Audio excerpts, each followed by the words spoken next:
Hello student, I am Ankita Sahu, your teacher. तो आपका शुंग काल चल रहा था, जैसा कि अभी आप लोग की ऑफलाइन क्लासेस चल रही थी तो उसमें मैं शुंग काल पढ़ा रही थी। तो अभी हम देखेंगे इस शुंग काल को दो भागों में बांटा गया था, उत्तरी शुंग काल और दक्षिणी शुंग काल। तो शुंग काल में जो दक्षिणी शुंग है उसमें कुछ कलाकारों के नाम भी हमें देखने को मिलते हैं और वो बहुत महत्वपूर्ण भी रहे हैं। तो उसमें कुछ कलाकार हैं जिनको छान कलाकार के नाम से जाना जाता है। तो वही हम छान कलाकारों के बारे में इस वीडियो में पढ़ेंगे। चलिए देखते हैं। दक्षिणी शुंग काल में चित्रकला का एक अन्य संप्रदाय भी विकसित हो रहा था, जिससे जंगलों के मठों में रहने वाले बौद्ध सन्यासियों ने आश्रय दिया। इस युग में बौद्ध मत का प्रभाव चित्रकला पर बहुत बढ़ गया था। तो चलिए देखते हैं कि जो दक्षिणी शुंग काल था उसमें क्या हो रहा था। एक और इसमें चित्रकारों की एक और संप्रदाय जो है वो बढ़ रही थी, और जो चित्रकार उस संप्रदाय में थे उनको रहने के लिए जो बौद्ध सन्यासी थे उन्होंने आश्रय दिया अपने मठ में रहने के लिए। जो जंगलों में मठों में रहते थे सन्यासी, उनमें इन चित्रकारों को भी रहने का आश्रय दिया। आश्रय मतलब सहारा। इस युग में बौद्ध मत का प्रभाव चित्रकला पर बहुत बढ़ गया था और इन चित्रों का महत्व अपने समय में तो समझा नहीं जा सका और ना ही उन्हें राजकीय एकेडमी में स्थान मिला। जापानी बौद्ध तीर्थ यात्रियों के साथ यह चित्र चीन से जापान पहुंचे, जहां इनकी प्रशंसा हुई। तो जो ये चित्रकार थे और जो ये चित्र बनाते थे उस समय क्या हुआ, इनका महत्व तो नहीं समझा गया कि ये कितने उच्च स्थान रखते हैं चित्र।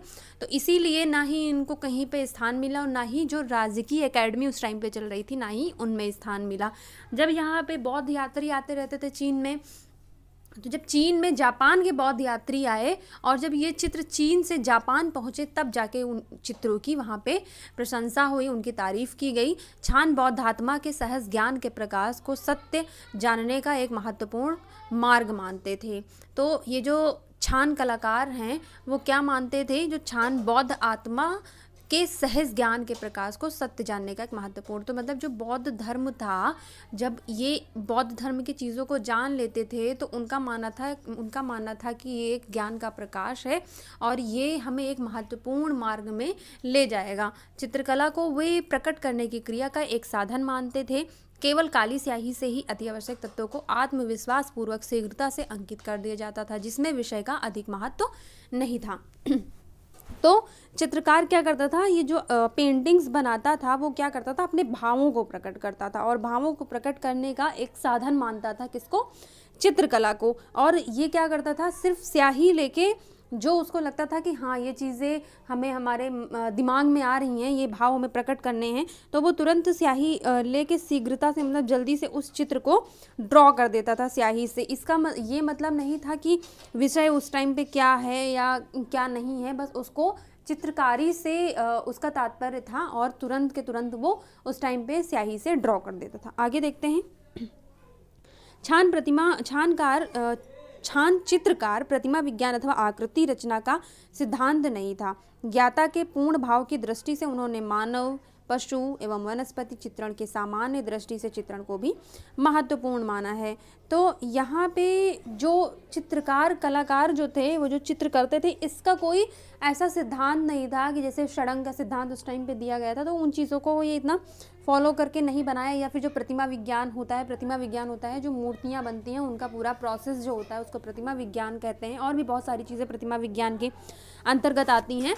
तो उनका ये मतलब नहीं था कि जो ये रचना कर रहे हैं इनमें जो है किसी सिद्धांत का या फिर किसी प्रतिमा विज्ञान का जो ज्ञाता हैं वो बना रहे हैं। इसमें सिर्फ क्या था, जो उनके भाव आते थे वो बना देते थे। और इसमें जो है उन्होंने क्या क्या चित्रण बनाया है, तो जैसे कुछ मानव के चित्रण बनाए हैं, पशु के चित्रण बनाए हैं, वनस्पति चित्रण और सामान्य दृष्टि चित्रण को भी महत्वपूर्ण माना है। मतलब जो उसको चीज़ें अभी आपको बताया जो उसके दिमाग में आता था वो तुरंत ड्रॉ कर देता था काली स्याही से। तो वही है कि सामान्य दृष्टि के चित्रण भी इस टाइम पे बनाए गए हैं। छान कलाकारों की कोई एक शैली भी नहीं है। इन कलाकारों में लियांगखाई तथा मूछी प्रमुख हैं। तो अभी आपको बताया कि किसी भी सिद्धांत या किसी भी प्रतिमा विज्ञान या किसी भी शैली को लेके वो पर्टिकुलर उसमें बंधे हुए नहीं थे। तो जो छान कलाकार थे उनकी कोई शैली नहीं थी। और इन कलाकारों में जो सबसे प्रमुख हैं उनमें दो कलाकारों का नाम आता है, लियांगखाई तथा मूछी। तो ये दो कलाकार इसके प्रमुख हैं। तो देखते हैं लियांगखाई के बारे में। इसका जन्म जो है वो 12वीं शती के तृतीय चरण में हुआ था। इसके पूर्व महान युग में मुख्यमंत्री थे। तो ये जो कलाकार है वो कब आया, 12वीं शती में आया। और इसके पूर्व महान, मतलब जो इसके पहले के कलाकार थे, जो इसके ही पूर्वज रहे हैं, वो क्या थे, मुख्यमंत्री थे उनमें से। लियांग अपने परिश्रम से अपने शिक्षक से भी आगे निकल गया और उससे प्रभावित होकर सम्राट निंग त्सुंग ने उसे उपस्थित कलाकार का पद दे दिया तथा साथ ही उसको स्वर्ण चवर से सम्मानित किया गया। तो लियांग खाई जो है वो कैसा था, वो परिश्रम करता था और परिश्रम करके अपने टीचर से भी आगे निकल गया और उससे प्रभावित होकर सम्राट निंगतुसुंग ने क्या किया, निंगतुसुंग ने उसे उपस्थित कलाकार का पद दे दिया, मतलब उसको इस पद से सम्मानित कर दिया गया और उसको स्वर्ण चवर से भी सम्मानित कर दिया गया। चंवर कहते हैं जो हाथ में एक फैन टाइप का होता है, उसको चंवर कहते हैं। तो स्वर्ण चवर से इसको सम्मानित किया गया। अनुमान है कि वह 1246 के पश्चात तक जीवित रहा और राजकीय सेवा में किसी न किसी प्रकार से संबंधित भी रहा है। तो लियांग खाई जो है वो ये राजकीय इन चीज़ों से, राजकीय स्तर पे और राजनीतिक से जुड़ा हुआ था। तो आगे देखते हैं। लियांग मानव आकृतियां, दृश्य, बौद्ध एवं ताओ विषय के चित्र बनाता था। कहा जाता है कि वह धार्मिक आकृतियां अत्यंत सूक्ष्म विवरण सहित अंकित करता था, किंतु चट्टानों एवं वृक्षों को बड़े भाव से बनाता था। तो अभी आपको बताया कि लियांग ने बहुत सारे विषय को लेकर चित्र बनाया है, तो जिनमें मानव आकृतियां भी हैं, कुछ दृश्य चित्रण भी हैं, बौद्ध चित्रण भी हैं, तथा यहाँ पे ताओ विषय के भी चित्र जो है वो बनाता था। और कहा जाता है कि ये धार्मिक आकृतियां जो है उनको बहुत बारीकियों के साथ बनाता था, लेकिन जो चट्टान होते थे, जो वृक्ष होते थे, उनमें एक अलग सा भाव प्रकट करता था। ये अनुमान किया जाता है कि जीवन के अंतिम दिनों में वह विद्रोही भी हो गया था तथा उसे समाज से बहिष्कृत भी कर दिया गया था। तो आपको बताया कि ये राजनीतिक से बहुत जुड़ा हुआ था। तो इस क्या हुआ, अंतिम में ये विद्रोही हो गया था, मतलब विद्रोह करता था किसी न किसी मामले को लेके, तो इसीलिए उसको क्या किया गया, समाज से बाहर निकाल दिया गया, बहिष्कृत कर दिया गया। उसके कुछ चित्रों की रूखी तकनीक के कारण ही उसका नाम छान सन्यासी चित्रकार मूछी के नाम के साथ भी लिया जाने लग गया। तो मूछी जो है वो आपके बहुत ही फेमस चित्रकार हैं और कुछ जो इसकी टेक्निक थी काम करने की, उन चित्रों को देखकर इसकी जो तुलना है या इसी के मूछी के साथ भी इसका नाम जोड़ दिया जाता है। लियांग को क्या था, मदिरा का व्यसन भी था, मतलब वो शराब में जो है लीन भी रहता था, तो इसीलिए उसको मदिरा का व्यसन भी था और इसीलिए कहीं ना कहीं वो विद्रोही भी हो गया था। तो हम देखते हैं नेक्स्ट आर्टिस्ट जो है वो मूछी है और आपका लियांग खत्म हुआ। छान चित्रकारों में यह सर्वाधिक विविधतापूर्ण कलाकार था। इसने प्राकृतिक दृश्य, पक्षी, बंदर अंकित किए हैं और बोधिसत्व और मानव आकृतियां, पुष्प एवं फल आदि कोई भी विषय नहीं छोड़ा था। इसके लिए सभी विषय एक समान थे और यह रूप की अपेक्षा स्वभाव चित्रण को अधिक महत्वपूर्ण मानता था। तो चलिए देखते हैं क्या कह रहे हैं। जो छान चित्रकार था इस टाइम पे ये मूछी, तो इसने क्या किया है, इसने विविधतापूर्ण कलाकार था, मतलब इसके जो विषय थे वो बहुत उसमें वैरायटी देखने को मिलती है इसके सब्जेक्ट मैटर में। तो इसने जैसे कि प्राकृतिक दृश्य भी बनाए हैं, पक्षी भी बनाए, बंदर भी बनाए, बोधिसत्व भी बनाए, मानव आकृतियाँ भी बनाई और उसी के साथ पुष्प एवं फल भी बनाए और इसने कोई भी विषय नहीं छोड़ा। इसने सारे विषय को लेकर काम किया और सभी को एक समान रूप से बनाया हुआ है और अधिकतर वो चित्र जो बनाता था उसमें उसके गुणों को, उसके स्वभावों को पहचानता था, तब वो चित्र बनाता था। आगे देखते हैं। इसका जन्म सिचुआन प्रांत में हुआ था। 1260 ईस्वी में प्रधानमंत्री का अपमान कर दिया था तथा जिससे इसको वहाँ से भागना पड़ा था। तो ये जो आर्टिस्ट हैं, ये आपने अभी पढ़ा कि लियांग जो था उसको भी समाज से बहिष्कृत कर दिया गया था, तो उसी तरह इसको भी जो है वो भागना पड़ा था। क्यों? क्योंकि इसने प्रधानमंत्री का अपमान कर दिया था। कहा जाता है कि इसने मठ की स्थापना की थी। यह एक जासूस, पुरोहित, सन्यासी तथा चित्रकार मूछी छान चित्रकला का अत्यंत महत्वपूर्ण व्यक्ति था। इसकी कला के विकास क्रम ज्ञात करना भी संभव नहीं हुआ है।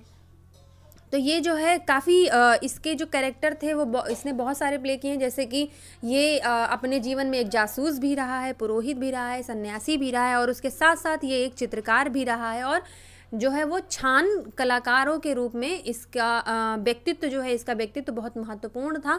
और इसकी कला का क्या कालक्रम रहा है, मतलब इसने किस प्रकार के चित्र पहले बनाए हैं, वो अभी तक ज्ञात नहीं हुआ है और उसको ज्ञात करना संभव नहीं हो पाया है। इसकी कृतियाँ 3 महत्वपूर्ण हैं।